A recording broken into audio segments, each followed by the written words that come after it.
從前咧有一個小女孩，佢從小咧就好中意音樂，咁佢有機會嚟到去學彈琴。佢上到中學，成為咗合唱團嘅指揮，認識咗好多聖樂界裏邊嘅老師同埋前輩，繼續咧嚟到去參與一啲嘅合唱小組去服侍教會。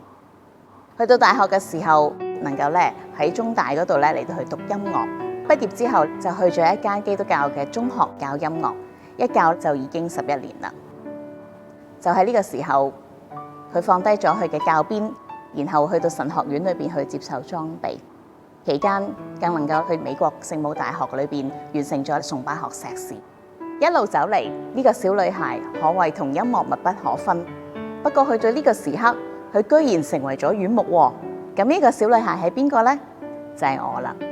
曾幾何時，我都喺度問上帝其實上帝，你俾我有呢啲音樂嘅恩賜，亦都咧開咗我咁多嘅眼界，亦都俾我有機會去學咁多嘅嘢，究竟係為咗乜嘢嘅呢？我其實心裏邊都冇一個好清晰嘅答案。不過我淨係知道，上帝擺我喺每一個位置裏邊，我都要去盡力同埋去努力嚟到去忠於上帝俾我嘅崗位同埋託付。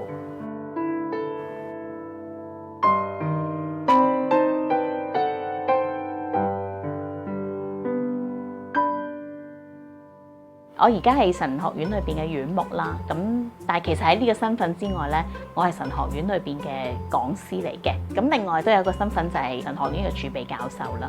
所以其實咧，我有大部分嘅工作咧，其實係喺崇拜啦、禮儀啊、聖樂啊、詩班等等咧嚟到去做教學嘅工作咯。院牧唔係醫院自有嘅咩？其實唔係嘅，喺神學院裏邊咧，我哋都有院牧嘅。係學校裏邊嘅牧師，我會去負責編排學院裏邊嘅崇拜啦嚇。我哋每一個月咧會有一次嘅聖餐崇拜。咁另外就係都好重要啦，星期一至星期四嘅早上咧，我哋神學院咧都會有呢個早禱嘅半個鐘頭嘅時間，咁啊讓全校嘅老師、同工同埋同學仔一齊咧嚟到去聆聽上帝嘅話啦。我哋都係好重視老師同同學之間嗰個關係啊嚇，咁大家一齊彼此去同行啊代禱，咁所以我都會幫助神學院裏邊嘅老師同埋同學咧分為好多唔同嘅家會啊，安排唔同嘅活動啦，從唔同嘅途徑啦嚟到去牧養同學仔啦。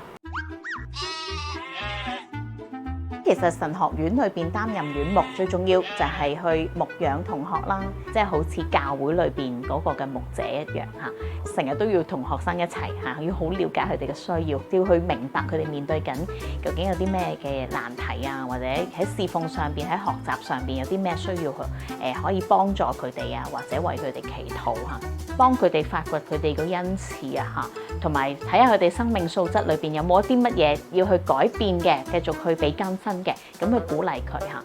譬如對即將畢業嘅同學，都會同佢同行一段路啦，嚟到去關心佢哋將來去揾適合嘅一個場所啦，即係一個侍奉嘅崗位啦，咁樣樣嚇。院牧嘅工作咧，其中一樣嘢咧，就係會安排咧讀牧職嘅同學咧，佢會去實習嘅。咁所以咧，我會去編同學去唔同嘅堂會啦，甚至係唔同嘅宗派嘅基督教教會裏邊咧嚟到去服侍。啲同學仔喺實習裏邊嚇遇到啲咩難題啊，或者喺服侍上面有啲咩唔明白啊，佢哋都翻嚟同我講。其實有時唔單只係講緊神學。唔單止係講緊我熟唔熟聖經啦嚇，而係咧好多時候係仲要去處理佢一啲待人接物啦。究竟去到堂會點樣同弟兄姊妹相處啦？點樣同同工團隊合作啊？等等嘅嘢討論或者要去教導嘅層面係好闊咯。作為一個院牧，牧養學生，以至佢哋懂得將來點去牧養佢嘅羊，呢個責任我覺得好重大。所以點解即係承擔呢個崗位嘅時候，我都會覺得好戰兢。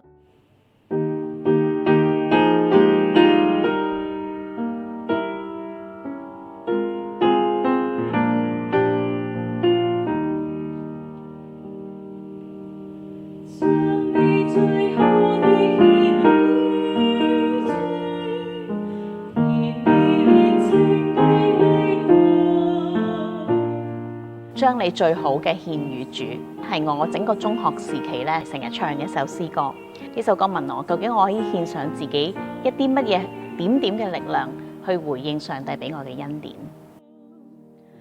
主耶穌已有好榜樣，勇敢堅定不懼怕。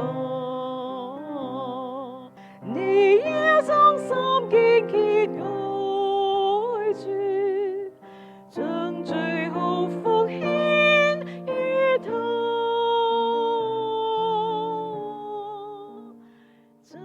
諗翻轉頭，每一個工作，其實上帝都不斷咧要我去跳出我自己嘅一個安舒區。好老實講，最初頭教書嘅時候，咁其實真係身高良準啦，咁啊自己都好中意呢份嘅工作，因為好有意義嚇。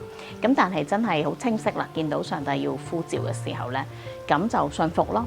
咁亦都放低呢啲一切啦。到即係讀完神學啦，咁啊諗住係去牧會嘅裏邊去服侍啦。咁啊，上帝又去呼召我，俾機會我，叫我你要去美國嗰度去再進修多一個嘅課程，以至到將來咧係投入喺神學教育嘅呢一個嘅服侍裏邊咁樣。其實都覺得唔知點樣嚟到去實行㗎，因為已經有屋企人，我有個仔添㗎嚇，點樣繼續可以去到外國讀書咧？咁好似做翻啲年輕人嘅工作，好即係諗唔到啊自己。咁但係亦都好啦，既然上帝話需要嘅，咁我都一步一步去做。咁我又發現上帝又開路喎。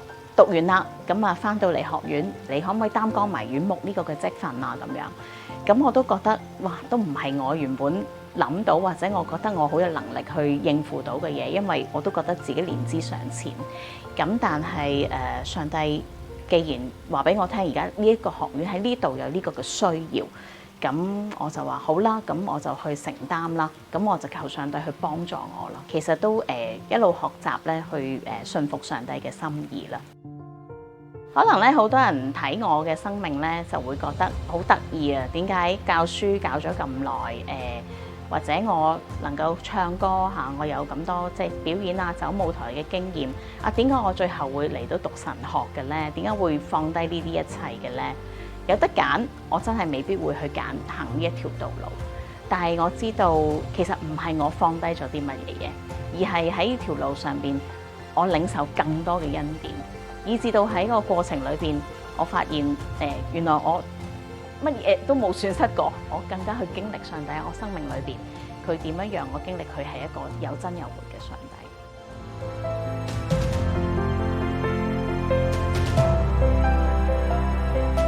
常常有兩句説話咧喺我心裏邊嘅，上帝話俾我聽，我總不撇下你，也不丟棄你。你當剛強壯膽，因為你無論到哪裏去，我必與你同在。咁我就真係捉住呢兩句説話，唔好忘記上帝最初頭俾我嗰個呼召係幾咁嘅真實。繼續去，無論去到一個乜嘢新嘅崗位裏邊，我知道我靠住主，我就能夠去跨過。唔知道上帝要繼續擺我喺一啲咩位置，但係我就係希望上帝裝備我嘅，我能夠用佢嚟到去服侍返教會。有人話有得揀先至係老闆，但係我就認為我有上帝呢個好老闆，跟住佢就唔使揀。你呢？你又會點揀啊？